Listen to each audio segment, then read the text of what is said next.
Good evening दोस्तों। खामोश। दोस्तों मैं मनीष कुमार। आज नेटफ्लिक्स पे कपिल शर्मा शो देखा, लेटेस्ट एपिसोड। दोस्तों बहुत बोरिंग लगा मेरे को यार, सीरियसली बहुत बोरिंग एपिसोड लगा। कुछ भी नहीं था यार नया, यार कुछ भी नहीं यार। वो दोनों कपल आए थे, सोनाक्षी सिन्हा और उनका हस्बैंड जाहिर, और बाद में शत्रुघ्न सिन्हा और पूनम जी भी आए। शत्रुघ्न सिन्हा जी के आने के बाद तो थोड़ी बहुत हलचल हुई, लेकिन स्टार्टिंग का ही जो पैच था 10-15 मिनट का, वॉज क्वाइट बोरिंग यार, क्वाइट बोरिंग। कुछ भी नहीं था उसमें यार। वही कैसा लगा शादी करके, ये वो कैसे हुई बातें, कैसे आप मिले, क्या हुआ। वो जाहिर कह रहा कि मैं ना 6 साल से सोनाक्षी का हाथ मांगना चाहता था, पर शत्रुघ्न सिन्हा जी के हाथ का साइज देके वगैरह वगैरह वगैरह जबरदस्ती का ह्यूमर क्रिएट करने की कोशिश करी। मुझे तो कपिल शर्मा भी मूड में नहीं लगा। ऐसा लग रहा है जैसे बस करना है तो कर रहे हैं।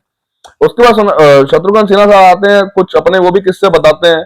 उनकी जो मियाँ बीबी की नोक झोंक है वो थोड़ी बहुत सही लगती है, पर मैंने तो ये पहले भी, ये मेरे ख्याल से कपिल शर्मा शो में 2-3 बार पहले भी आ रखे हैं, और हस्बैंड वाइफ भी आए हुए हैं दोनों ही। तो वो नोक झोंक पहले भी है, वही नंबर देना, ये माफी नहीं मांगते, मेरे से गलती हो गई शादी करके, मैं शादी का दोबारा शादी कर देखना नहीं चाहता अपनी, ये वो ये वही सब बातें, साड़ी की बातें, कुछ भी नहीं था। उसके बाद मैं सोच रहा था यार ये मूवमेंट टूटे, कोई आए कुछ हो, लेकिन कुछ भी नहीं यार। वो फिर उसके बाद वो सुनील ग्रोवर आते हैं कमलेश आंटी बन के, नई बात बनी उसमें भी, वो ह्यूमर क्रिएट नहीं हुआ। मुझे लगता है कि सुनील ग्रोवर को आप कोई गेटअप दूसरा लेते हैं तो वही अच्छा लगता है। एक करेक्टर को ले और उसी को पकड़ के चले।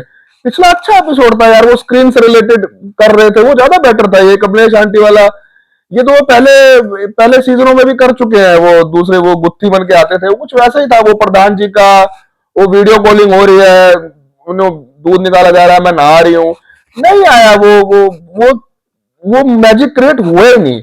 उसके बाद राजीव आते हैं, थैंक्स। ये तो यही अच्छी बात है कि कम से कम राजीव को कुछ करने को मिला इस शो में, नहीं तो वैसे तो वेस्ट ही रहते हैं।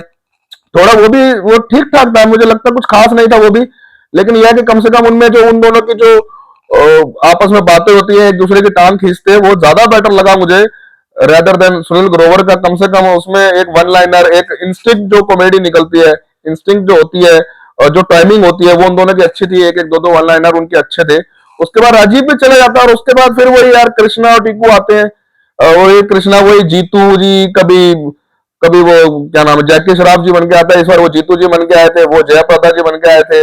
वही उनके मोटापे की मजाक उड़ाना, और वही कृष्णा का डायलॉग बोलते बोलते खुद ही हंस लेना, और फिर जब वो हल्का सा हंसेगा तो वो टीकू को हंसना ही पड़ेगा, और वो बाकी सब भी को भी हंसना पड़ेगा। मतलब ये अजीब सा बड़ा रिपीटेशन सा लगने लग गया मुझे लगता है टीकू को दोबारा कुछ सोचना पड़ेगा। आई थिंक उसकी अब इस शो में इतनी वैल्यू रही नहीं है। अकेले तो वो आते ही नहीं है, वो कृष्णा के साथ ही आते हैं, और ज्यादातर सपोर्टिंग रोल में रहते हैं। पूरा एक्ट कृष्णा के ऊपर ही होता है।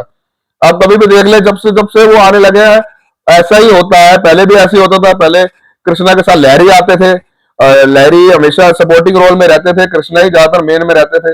और उसके बाद कुछ रहा नहीं। उसके बाद वही वो ये दे दे, वो दे दे, मेंढक दे दे, मेंढक के बाद मुझे सांप दे दे, सांप के बाद नेवला दे दे, स्टार्टिंग मक्की दे दे। उसके बाद आखिरी में तो हाथ मार के कृष्णा ने खुद ही बोल दिया, तो मेरे मन को तसल्ली मिली जब कृष्णा ने बोला कि भाई ये तो स्क्रिप्ट ही कमजोर है।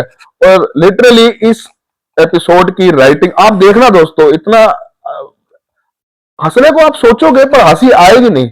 इनफैक्ट मेरे को तो नहीं आई है एटलीस्ट। आप अपना टेक बताना आपको कैसे लगा। और ये था मेरा रिव्यू कपिल शर्मा के नए शो का। और दोस्तों इस चैनल को लाइक करें, सब्सक्राइब करें, अगर आपको वीडियो पसंद आई है तो। ऐसे ही वीडियोस हम डालते रहेंगे। Thank you.